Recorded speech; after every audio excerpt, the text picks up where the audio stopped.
You might wonder why I wear this cap with a chicken on it. Well, it's not a chicken, it's a cock. And I come from Iowa, the big cock state. Oh, yeah, the big cock state. But it's not roosters that are the big cock in Iowa.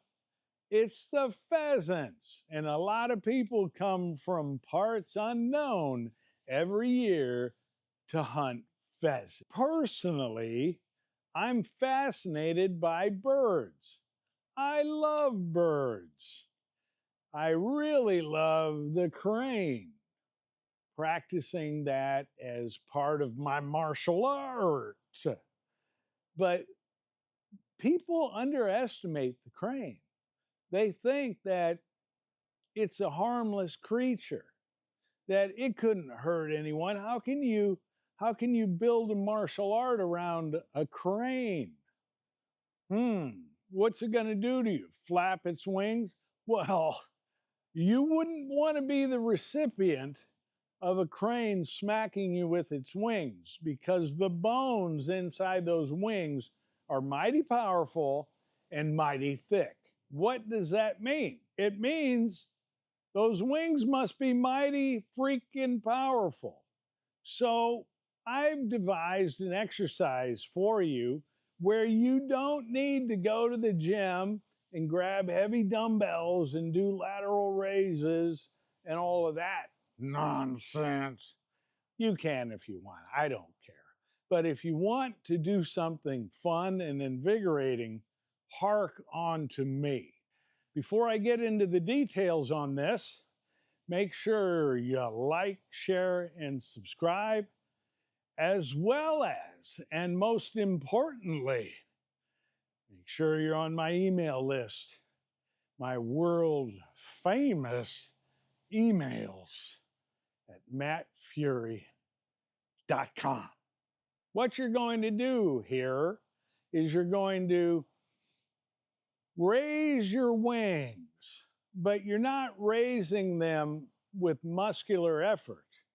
You're using your imagination and your intention. You raise your wings using the fascia instead of the muscles. And then you just let them relax. Raise and relax. And you do this and you sync it with the breath. So inhale, exhale, inhale, exhale, inhale, exhale. So you're inhaling through your nose and out your nose the whole time.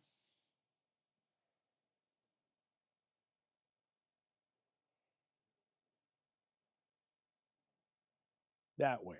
After you've done this about 50 times, you will feel incredibly relaxed. Not only that, it's not going to take you 50 times to feel that relaxation effect. It's going to be almost immediate. Then what you do is you get into position and you hold. You'll see that birds will expand their wings when on the ground, sitting in front of a pond or a lake or near a river, and they'll put their wings out and hold for long periods of time. So if you can hold this position for 5 minutes, you're doing pretty good. If you can hold it 20, you're an ass kicker. Just hold, relax, find the tension in your shoulders, let them sink, let them relax.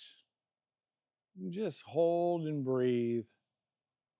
Center your mind, focus your mind. Imagine and feel that you are that crane. Then, when your arms start to get tired, you start to move.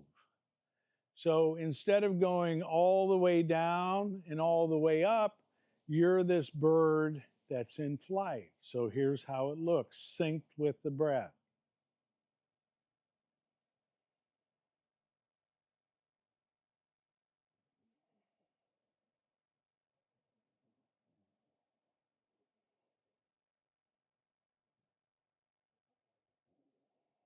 And you just keep doing this over and over.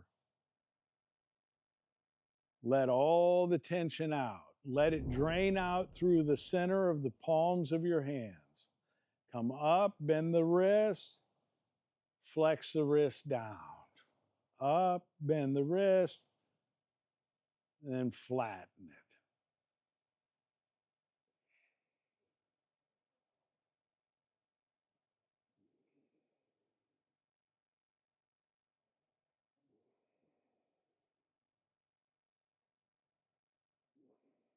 Now, from this position, let's make a left turn.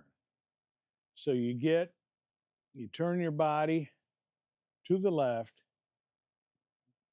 and you lean, stretching out the ribs and the obliques, and then expand your wings so you got a 45-degree angle. One hand, the left hand pointing toward the earth, the right hand toward the sky. You breathe, and on the exhale, you let yourself drop further into the stretch.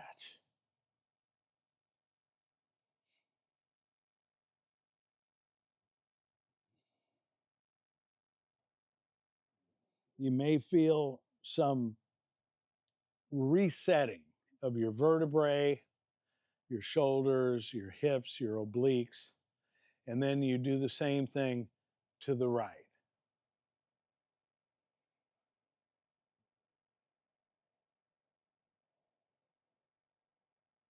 Breathing in. On the exhale, just relax.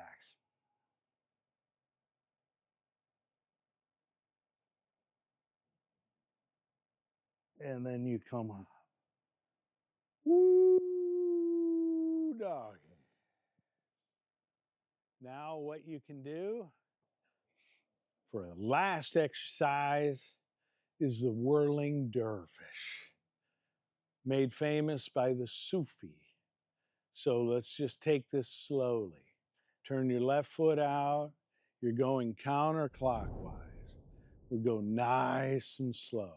You can have the same angle with your arms here. You can have the same angle.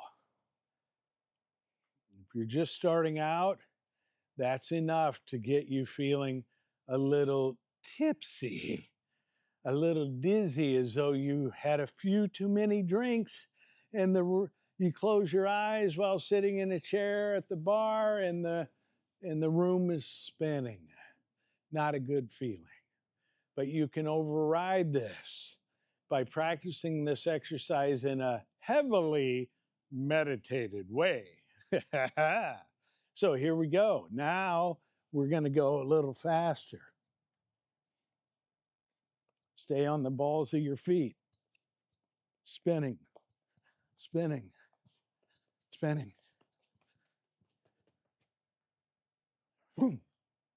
And then you take a little break. Do about 7 or 9 or 11 and see if you still have your bearings. If you do, then you can do another round and add a couple 2 to 4 more numbers. So you get it so that you can spin this way 21 times in a row and not be dizzy. What's that mean? It means you're turning back the clock. See? We're going counterclockwise, counterclockwise. Start slowly, then pick up speed.